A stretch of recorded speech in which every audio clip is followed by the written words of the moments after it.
When my girlfriend Emma and I first moved into our dream house on Willow Creek Drive, everything seemed perfect.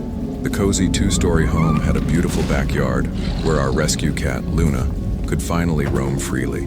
After years of cramped apartment living, this felt like paradise. The only downside was the house to our right, which looked completely abandoned.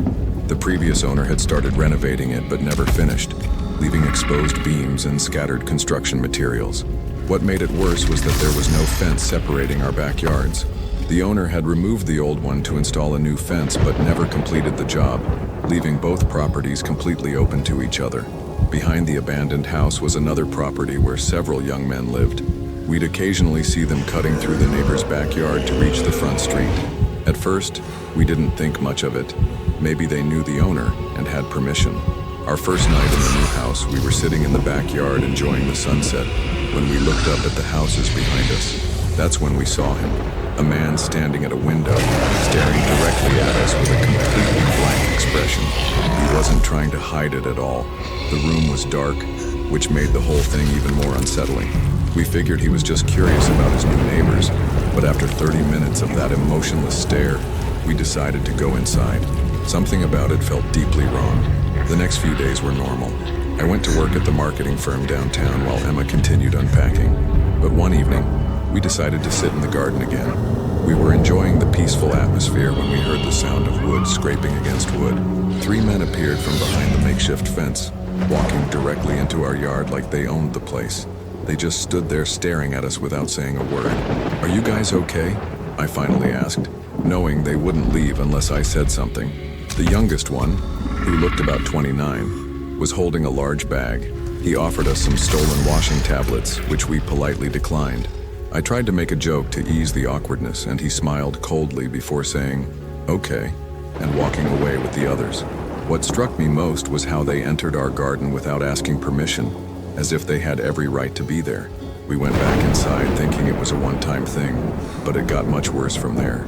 They began showing up more frequently, always acting in ways that were clearly meant to intimidate us. They would lift the fence between the backyards and walk through like it was their personal pathway. Being two young women in their early 20s, the possibility that they were trying to intimidate us was the first thing that crossed our minds. One afternoon, while I was cleaning the living room, 2 police officers came around the side of our house and entered the abandoned garden next door. They examined the area for several minutes before leaving without saying anything to us. I thought it was strange, but continued with my day. A few days later, the police knocked on our door with good news. They explained that the house behind us was now vacant. The men had been evicted for antisocial behavior, not just toward us, but with other neighbors too.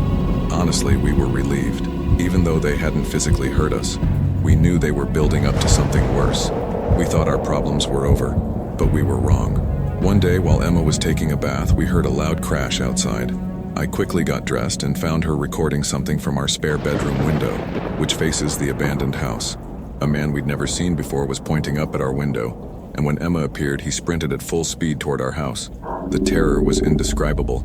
He tried our back door handle aggressively, then ran back to the abandoned house and started banging on all the windows like a madman. We called the police immediately, showed them the video, and they confirmed it was criminal trespassing. But the harassment was just beginning. A few nights later at 2:16 a.m., we heard whistling outside, the kind of aggressive whistle men use to harass women on the street. Then someone started tapping on our bedroom window. We checked our security cameras, but somehow nothing was recording. Whoever it was knew exactly how to avoid detection. The next morning, we found our Ring doorbell had been removed and placed on the ground. The SD card was missing. Someone had come back during the night, and we knew exactly who it was. We called the police again, and they told us to keep all doors and windows locked. The officer even admitted that removing security equipment could be a sign they were planning something bigger, which terrified us even more. The whistling, banging, and attempts to get into the house continued for weeks. We made multiple police reports, but they seemed powerless to stop it. The psychological toll was devastating. Every small noise outside made us panic, even normal neighborhood sounds. 3 weeks later, while we were in bed watching old security footage, Emma decided to check the live camera feed. What we saw made our blood freeze. A man stood outside wearing a black mask covering his mouth and nose. His hood pulled up. He was standing in front of our house with his arms spread wide like he was imitating Jesus on the cross, staring up at our bedroom window with his head tilted at an unnatural angle. We were so shocked we didn't think to record it immediately. He then spoke something we couldn't hear, turned around and walked to the opposite side of the street where he just stood staring at our house for 30 minutes. When we called the police this time, they said it wasn't illegal to stand on public property and dismissed our concerns. Even when we described his threatening pose, they made us feel like we were overreacting. Sleep became impossible. Any noise outside sent us into panic mode. Then at 2:52 a.m. we got another notification.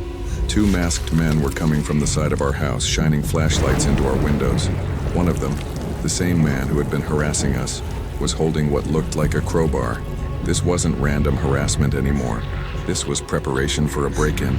We called 911 again, but by the time police arrived, they were gone. The officers found footprints in our garden, but no other evidence. The harassment continued to escalate. During the day, he would stand across the street pointing at us and making threatening gestures.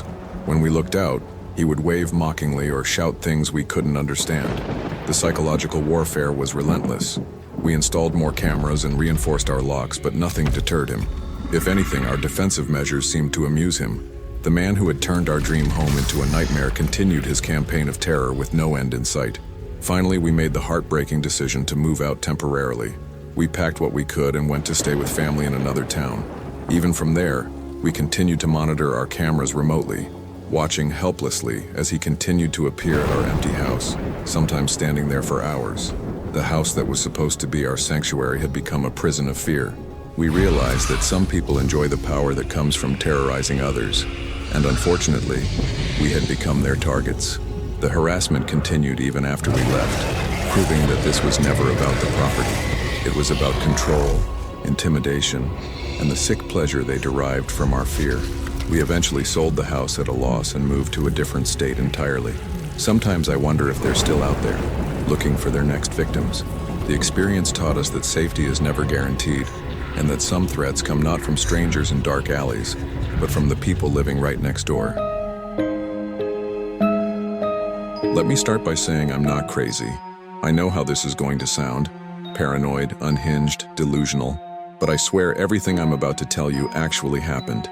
It all began 3 months ago when I ended my relationship with Marcus. We'd been together for almost 2 years, and honestly, the breakup was long overdue. Marcus wasn't physically violent, but he was controlling and possessive in that subtle, calculating way that slowly erodes your sense of reality. He would track when I was online and quiz me about my daily activities to see if my answers stayed consistent. He'd show up at places where I'd mentioned I might go, claiming it was just a coincidence. After I finally left him, I changed my phone number, deleted all my social media accounts, and moved to a different apartment across town. I thought I was finally free. Then came the barista incident. It was a Tuesday morning, and I stopped by this small coffee shop near my new place. I'd only been there once before. As I stepped up to the counter, the barista, a girl about my age with bright pink hair, smiled at me in a way that immediately set me on edge. She tilted her head slightly and said, "Good morning, sunshine." I froze completely. That was Marcus's nickname for me. He used to say it sarcastically whenever I was upset or angry about something. "What's wrong, sunshine?" he'd ask with that condescending tone that made my skin crawl. It wasn't a common nickname at all. I told myself it had to be a coincidence, paid for my coffee, and left quickly. But the incident stuck with me for the rest of the day. A few days later, I took a rideshare to work. The driver was different from usual. An older man in his 50s with graying hair and tired eyes. Throughout the ride, he kept glancing at me in the rearview mirror like he was trying to place me. Finally, as we approached my office building, he turned around and asked, "So, did you ever figure out what you were running from?" He said it so casually, like we were old friends continuing a conversation. When I asked him what he meant, he just chuckled and shook his head like I was playing dumb. Those exact words. Marcus had said those exact words to me during one of our last fights. I told him I needed time to figure myself out, and he'd leaned in with that intense stare and asked, "Ever figure out what you're running from?" 2 strangers had now repeated things Marcus said, word for word. The coincidence was becoming impossible to ignore. It kept happening with increasing frequency. A woman at the grocery store bumped into me while I was choosing vegetables and whispered, "You don't get to just disappear." A man walking past me on the street said, "Still wearing your hair like that," as if commenting on some ongoing joke. Someone who worked in my office building hummed a specific tune while waiting for the elevator and said, "You always liked this song." It was the melody Marcus used to play on his guitar when we were arguing, this haunting minor key piece that he knew made me uncomfortable. Each time someone said these things, I felt like I was losing my grip on reality. What terrified me most wasn't just the words themselves, but the way these people looked at me. Their faces were different, but their expressions were identical. They all had the same knowing look in their eyes, like they could see right through me, like they knew secrets about me that they shouldn't know. I started thinking I was having some kind of psychological breakdown. Maybe the stress of the breakup and moving had triggered paranoid delusions. Maybe my mind was playing tricks on me, making me hear things that weren't really there. So I did something I wasn't proud of. I contacted Marcus's sister, Rebecca, through a mutual friend. I didn't reach out to him directly because I'd blocked him on everything. I sent Rebecca a message asking her to tell Marcus to stop whatever he was doing. She texted back the next day saying she had no idea what I was talking about. According to her, Marcus had been in a rehabilitation facility for the past 6 weeks with no phone access. She even sent me a photo she'd posted on social media, showing him looking pale and withdrawn, holding a sobriety chip. I didn't believe her at first. I thought she was covering for him, but the photo was clearly recent and Marcus looked genuinely unwell. If he was really in rehab with no outside contact, then he couldn't be orchestrating this psychological campaign against me. So if it wasn't Marcus directly, who was doing this? And how did they know such intimate details about our relationship? One night, I stayed late at work because I didn't want to go home. My apartment had started feeling unsafe, not because anything bad had happened there, but because I was constantly on edge, waiting for the next encounter. Around 10 p.m., I finally forced myself to leave. I walked the 15 minutes to my apartment, keeping my head down with headphones in but no music playing. It was something I'd learned to do so I could still hear if someone was following me. When I turned the corner onto my street, I saw someone sitting on the steps of the building across from mine. A young man with his hoodie up, head down like he was reading something. As I got closer, he spoke without looking up. "Cold out tonight, huh, sunshine?" I stopped walking entirely. The casual way he said it, combined with that nickname, made my blood run cold. He didn't look at me, just continued staring at the sidewalk like he was absorbed in studying the cracks in the concrete. I walked past him as quickly as I could and ran up to my apartment, locking every deadbolt on the door. I sat on my couch for hours listening to every small sound in the building, unable to sleep. The next morning I found my doormat had been flipped over. That might not sound significant, but I live on the 4th floor of a building with secure entry. You don't just accidentally walk past my door. On the underside of the mat, someone had written in black pen, "You can change your face too if you want, but I'll still recognize you." I didn't understand what it meant, but reading those words made me physically sick. I threw up twice that morning and called in sick to work. That weekend, I booked a hotel room downtown. I left my apartment without packing anything, too afraid to spend time gathering clothes. I just needed to be somewhere public and safe, somewhere with security cameras and other people around. The hotel clerk gave me a room on the 4th floor. It was small and unremarkable, but it felt secure. I was finally starting to relax when, around 2 a.m., someone knocked on my door. 3 slow, deliberate knocks. I sat up in bed and waited, my heart pounding. The knocks came again, the same rhythm. I crept to the peephole and looked out. A woman stood in the hallway, maybe in her 40s, with shoulder-length brown hair. Her face was completely expressionless, and she was staring directly at the door like she knew I was watching her. She didn't say anything, didn't move, just stood there with that blank, unsettling stare. I didn't make a sound. After what felt like forever, she finally walked away. The next morning, I asked the front desk if anyone should have been visiting my floor. They said no one had access to that level except hotel staff, and all the other rooms were vacant. That's when everything clicked into place. These weren't random encounters. Someone was coordinating this. They were giving people my personal information, telling them things Marcus used to say to me, and sending them to specific places where they knew I'd be. I thought about Marcus in rehab, about his obsession with control and psychological manipulation. Even if he couldn't do this himself, he could have set it up before he left. Or maybe someone else was doing it for him. I remembered a conversation from months before our breakup. Marcus had mentioned some online community he was part of, some forum where people shared strategies and techniques. He'd made it sound like self-help or productivity advice. But thinking back, It had always seemed vaguely sinister. Someone, probably at Marcus's request, had hired people to repeat his words and mirror his psychological tactics. Even though he was physically absent from my life, I was still being constantly reminded of him through strangers. It wasn't traditional stalking. It was psychological graffiti, like he was spray painting himself onto random people so I could never be sure who I was really talking to. The goal wasn't to watch me, but to make sure I never stopped watching for him. To ensure that every interaction with a stranger carried the possibility of another psychological ambush. I moved again and stayed off social media completely. I even dyed my hair from brown to blonde and told my friends not to share any information about my whereabouts. For a few weeks it seemed to work. Then last Tuesday I was walking home from the bookstore when a woman passed me on the sidewalk. Without breaking stride or even looking at me, she said, "Still hiding behind books, sunshine. I don't think this will ever stop."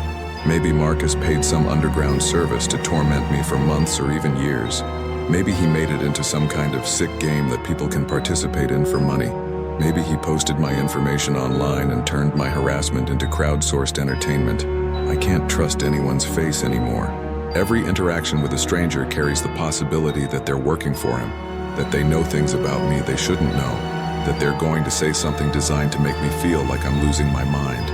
The constant paranoia is destroying my mental health, my ability to form new relationships, my sense of safety in the world.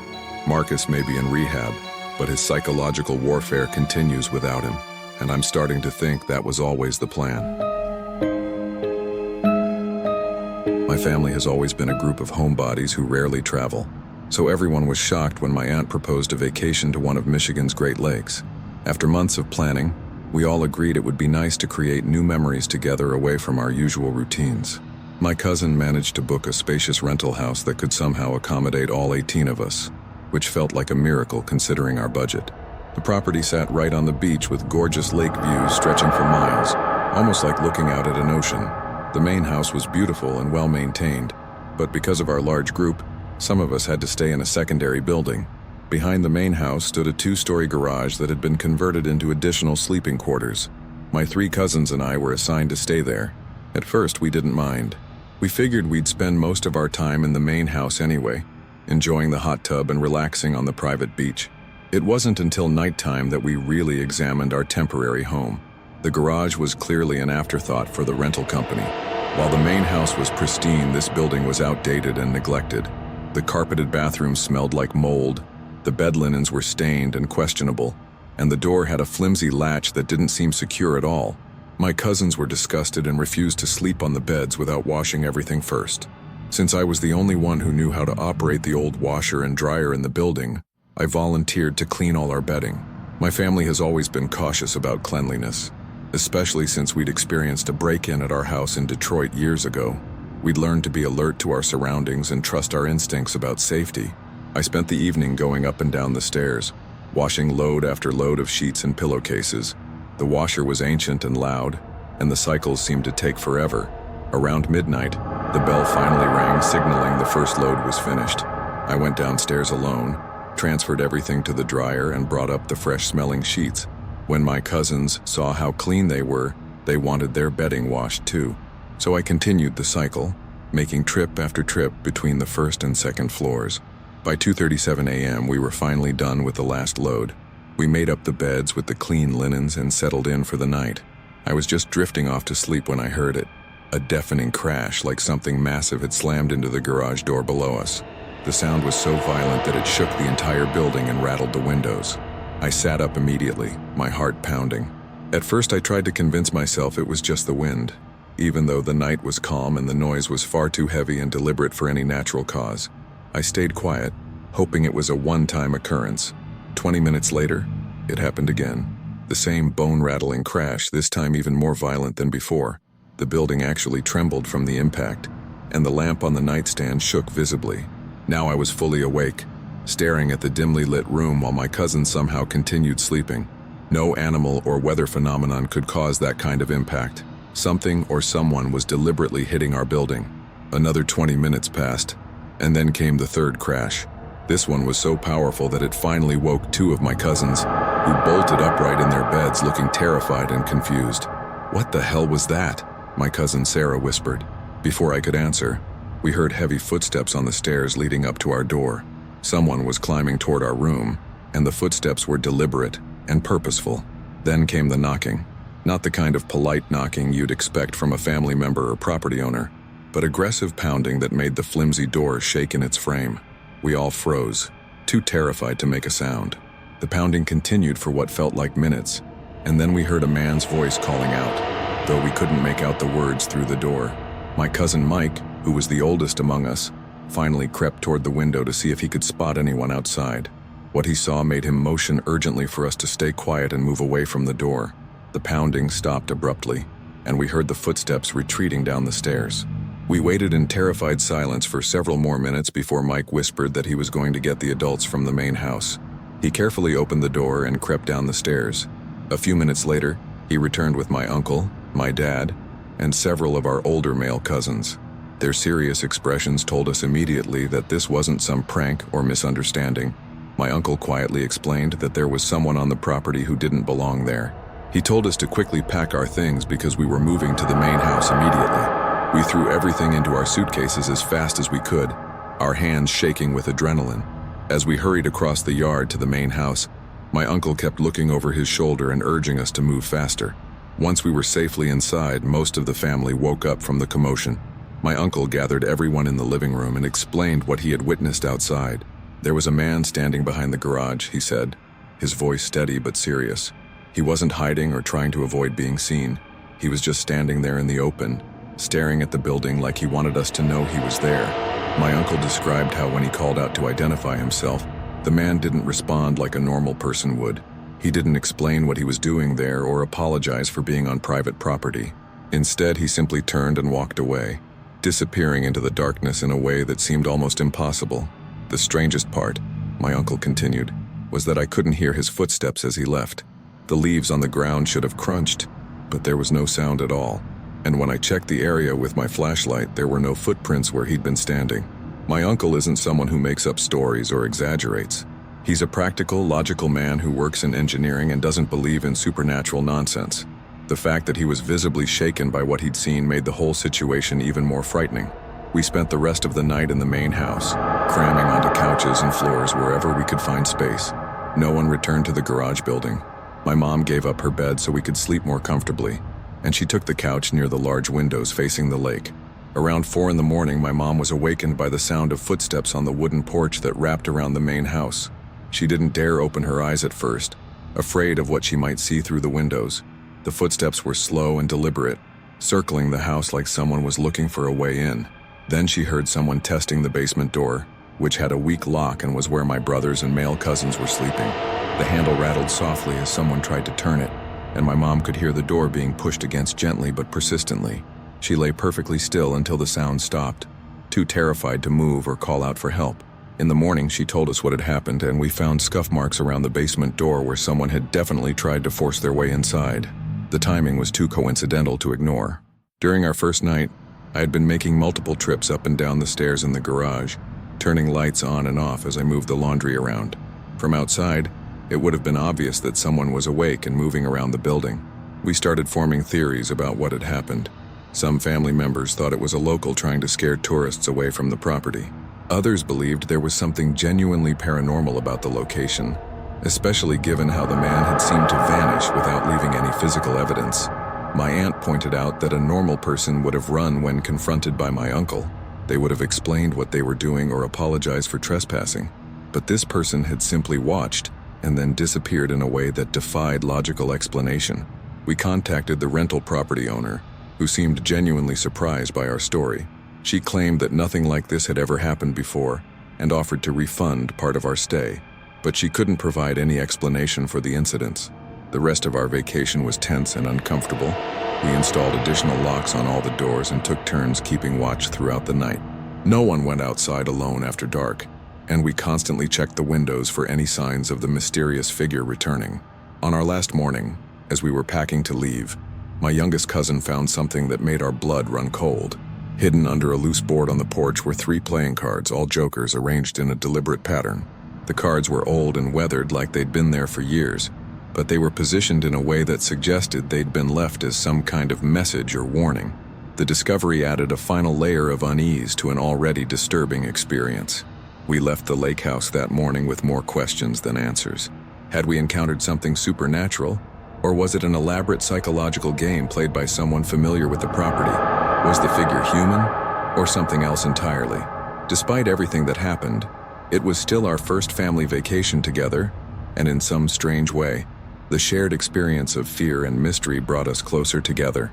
We just hoped that whatever was watching us from the darkness decided to stay at the lake house and didn't follow us home.